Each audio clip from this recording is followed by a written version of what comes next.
Muito bem, Central 98 comprometido, o papo agora é seguro DPVAT aqui no programa. Ou melhor, esse grande enigma, né? E pra gente tentar desvendar esse mistério e todas as falcatruas que vêm junto, será que tem falcatrua, Paulo Leite, nessa história? Olha, eu não sei se tem falcatrua, nós vamos entender melhor qual é o caminho que isso segue. Eu só sei que não é muito benta a história que a gente tá ouvindo por aí. Então vamos ver que tamanho que é, quanto não é tão benta essa história. Essa nossa apresentação de hoje, ela tem uma parceria com o Alto Papo, claro. autopapo.com, que também está transmitindo, o autopapo.com.br, que também está transmitindo essa nossa conversa no site do Alto Papo, tudo porque um certo jornalista de automóveis chamado Boris Feldman, uma pessoa que é uma alma inquieta, observando os destinos do DPVAT, um seguro que é obrigatório, compulsório, que você paga para poder ter o licenciamento do seu carro e que você o recebe em algumas circunstâncias da sua vida que você não gostaria de receber esse seguro. É difícil de você conseguir receber e tem alguma coisa nebulosa por trás de toda essa história. Essas nuvens chamaram a atenção de Boris Feldman e esse meteorologista da informação foi atrás dessas nuvens para entender o tamanho dessas nuvens. Boris, bom dia, que prazer, o Alto Papo está aqui com a gente. Bom dia para todos os nossos ouvintes e leitores, internautas, bom dia para a turma toda. Bom dia. Bom dia. Você falou em nuvens negras, pesadas e carregadas. Foi o que eu descobri e muito mais gente poderosa está interessada nisso. Mas teve gente poderosa também procurando destrinchar esse mistério aí. E os nossos convidados estão aqui, Antonelli os apresenta a partir de agora. São pessoas que conversaram mais intensamente sobre esse tema e perceberam a ponta do iceberg, porque parece que o iceberg é muito maior. E que a hora que tocaram a ponta desse iceberg, os donos da geladeira se incomodaram. Então o Antonelli agora faz a apresentação dos nossos dois convidados. Além do jornalista Boris Feldman aqui com a gente no Central 98, nessa edição tão especial de quarta-feira, estamos recebendo o promotor do Ministério Público, Paulo Márcio, e também o delegado da Polícia Federal, Marcelo Freitas. Sejam todos muito bem-vindos ao Central 98. Bom dia aos dois. Bom dia, é uma satisfação muito grande comparecer aqui. Satisfação nossa em recebê-los aqui, satisfação em tentar entender a dinâmica de tudo que acontece de errado com o seguro DPVAT. Boris Feldman fez um vídeo há um certo tempo, Boris, esse vídeo viralizou, mostrando que seria essas incongruências, esses pontos que não se encontravam nessa história do seguro DPVAT da seguradora líder, né? E a partir disso a atenção despertou, chamou a atenção desse assunto para muita gente e os dois também tomaram ciência disso a partir de conversas com outras pessoas e aí foi desencadeada uma operação, não é isso, Marcelo? Exatamente isso, por conta de toda essa problemática que envolveu o seguro DPVAT no Brasil, nós desenvolvemos uma operação chamada Operação Tempo de Despertar, que teve o propósito de combater essas fraudes realizadas de norte a sul do país. Isso em 2015. Isso exatamente, iniciou-se em 2015 os trabalhos, aí culminou com a deflagração da operação policial, uma prisão de aproximadamente 41 pessoas, hoje centenas delas já foram denunciadas e respondem à ação penal em trâmite no Poder Judiciário de Minas Gerais. Doutor Marcelo, essa operação deflagrada pelo Ministério Público de Minas Gerais e pela Polícia Federal descobriu operadores de um sistema de fraudes que lesava o seguro obrigatório, fabricava segurados para que recebessem esse benefício. Mas a operação é só isso? Só essas pessoas que lesam diretamente o seguro DPVAT é que estão envolvidas nessa investigação? Essa sua pergunta é perfeita. A operação iniciou com esse propósito de discutir a parte baixa da pirâmide do crime, vamos dizer assim, que focava nos despachantes, nos empresários, nos policiais, nos médicos e nos peritos. Mas a partir de um dado momento nós percebemos que havia sim uma cegueira deliberada por parte dos responsáveis pela gestão do seguro DPVAT no Brasil, especificamente capitaneados por uma ficção jurídica que é a seguradora líder. E essa cegueira deliberada permitiu com que as fraudes acontecessem de maneira escancarada de norte a sul do país, com os prejuízos sendo suportados pela sociedade brasileira, especificamente por aqueles que são proprietários de veículos automotores. Um rombo absurdo aos cofres públicos, ao final aos cofres públicos, sendo suportado diretamente pela sociedade brasileira, e essas pessoas, sem dúvida alguma, têm que ser responsabilizadas também, tal qual a Maria, o José, o Joaquim, que em menor grau fraudava o seguro DPVAT no país. Mas não houve, delegado, uma CPI encarregada de investigar esse escândalo, essa maracutaia do DPVAT?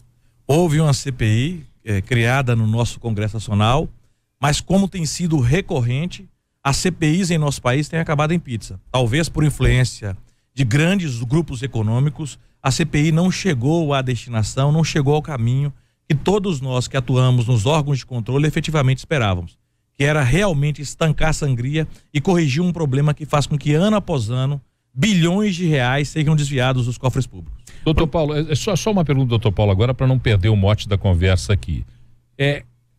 A gente pode afirmar ou supor que existem interesses no corpo de operação, de gestão da seguradora líder pela manutenção desse sistema de fraudes? Existem interesses diretamente ligados a essa seguradora ou essa ficção jurídica, como citou o doutor Marcelo, para que esse sistema continue a ser operado? Sem dúvida nenhuma. Esse interesse é latente, não é? E a gente investiga, inclusive, a possibilidade dessa empresa ela ser financiadora de alguns interesses políticos, não é? Então, os valores envolvidos são monumentais, não é? Nós estamos falando algo em torno de 9, 10 bilhões de reais a cada ano. Então há uma disputa enorme de bastidores desses grupos, né, se apoderarem desses valores. A gente está falando de grupos empresariais, de grandes bancos, de políticos, de empresários, né? Então isso é só a ponta do iceberg, né? Nós conseguimos levantar a pontinha do tapete e há muita coisa ainda para ser trazida à tona, né? E que a gente tem lutado com muita dificuldade. Vocês não imaginam o que nós sofremos, né? Em razão dessas investigações, né? De pressões de toda ordem para que a investigação pare no andar de baixo. Ela não atinge o andar de cima, mas a gente está determinado a chegar onde devemos chegar. Bom, até para o nosso ouvinte entender, o nome seguradora líder, ele abrange, é uma composição de 77 seguradoras, Brasil afora, e grandes instituições, grandes nomes, grandes corporações, como foi dito agora há pouco, como Bradesco, Caixa Econômica Federal, Mafre, Porto Seguro, Banco do Brasil, Seguro. São as principais nesse rol aí de 77 empresas, né? Exatamente isso. Quando se fala que a seguradora líder é uma ficção, é exatamente porque ela está composta por um consórcio de 77 seguradoras. Agora, alguns já estão saindo do barco, pulando do barco, vendo que as ações estão realmente tocando a parte superior da pirâmide do crime, por assim dizer. E agora estão com essa ideia de pular o barco. Mas são 77 seguradoras que formam um consórcio e fazem da líder uma ficção para que quando haja uma demanda judicial em desfavor, a líder apareça no polo passivo e responda essa demanda judicial. E essas seguradoras, grandes seguradoras compostas por grandes grupos econômicos e bancos, quando são acionados, esses bancos ou seguradoras simplesmente desaparecem e não são responsabilizados por determinada ação proposta por aquelas pessoas que têm interesse em receber o seguro DPVAT. Doutores, para qualquer um dos dois a pergunta, 77 seguradoras compõem esse consórcio que cria essa ficção jurídica chamada seguradora líder. Mas os 77 têm o mesmo direito de participação e decisão? Não, há uma divisão entre eles, né? Então, aqueles que detêm a maior parte do capital, né? Eles mandam mais, vamos dizer assim. Então, na verdade, a gestão da seguradora líder, ela fica com os grandes bancos, né? Aí nós temos aí, eles revezam entre eles. Uma hora é o Banco do Brasil, que indica o presidente, outra hora é o Bradesco, que indica o presidente, de forma que isso não saia do controle desses grandes conglomerados financeiros, né? E a partir daí, com os seus poderios, né, econômicos, políticos, eles conseguem manter em funcionamento essa máquina, uma verdadeira máquina de arrecadar recursos, não é? Recursos da população, e a gente está falando de gente, às vezes simples, né? Os donos de motocicletas pagam um valor absurdo, né?